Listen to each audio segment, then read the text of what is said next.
Eric! Laban ka pa sa akin, ha? Kaya mo ako, ano? Mas ka dito! Tama na. Matthew! Hoy! Mas ka dito! Tama na. Ano ba nangyayari dito? Sir! Patay na po yung sunog! You're welcome po! Impertinente ka pa rin, ano? Lolo, ano po? Hoy! Di pa tayo tapos, ha? Ano? Gusto mo na tayo sa labas? Tama na yan! Tama na yan! Ano? Tama na. Tama na. Sumpasa ka na. Bis ka muna sa opisina. Gagalit na naman ang nanay mo niyan, eh.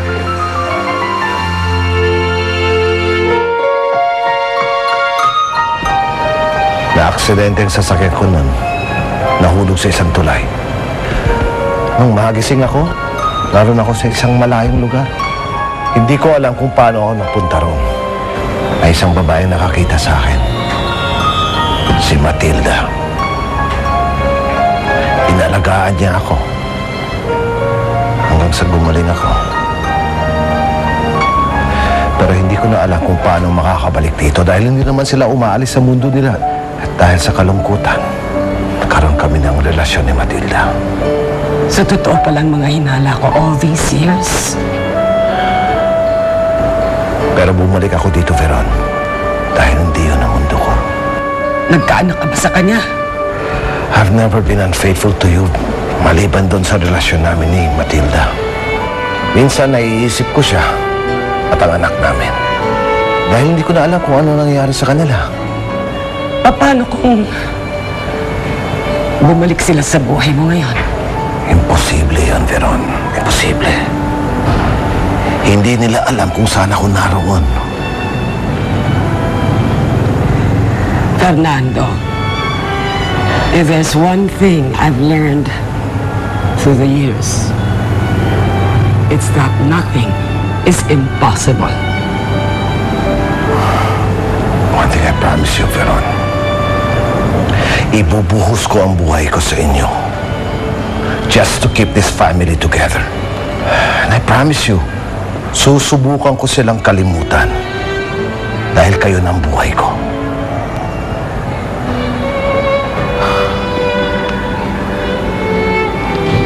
Maniwala ka sa akin, Veron.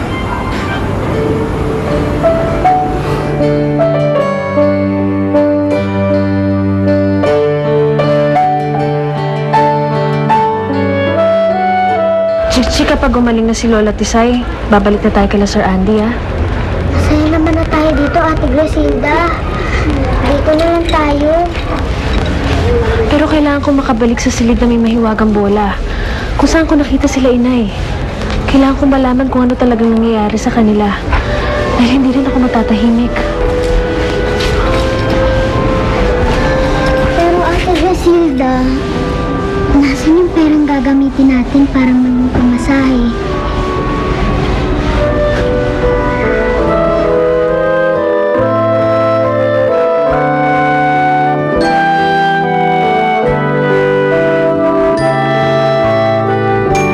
Kumangga dito, yabang ng hayop na yun, oh. Eric, wag mo nang palalain pa yung nangyari sa inyo kanina. Yan ang papala mo. Sira ulo ka. Hoy! Nagtapat na sa akin ang daddy mo. Nagkaroon siya ng ibang pamilya when he disappeared. Ano?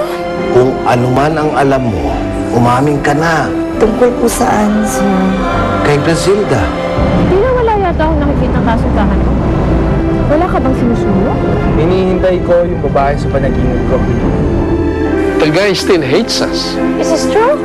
Hindi ko kaya na ginawa niya sa akin yun. Sa ngayon, suspendido ka muna hanggat hindi pa naiimbestigahan ang pangyayaring ito. I want to file a complaint against him. Nireklamo kayo ni Macho Dominguez, assault at saka damage to property. Ano?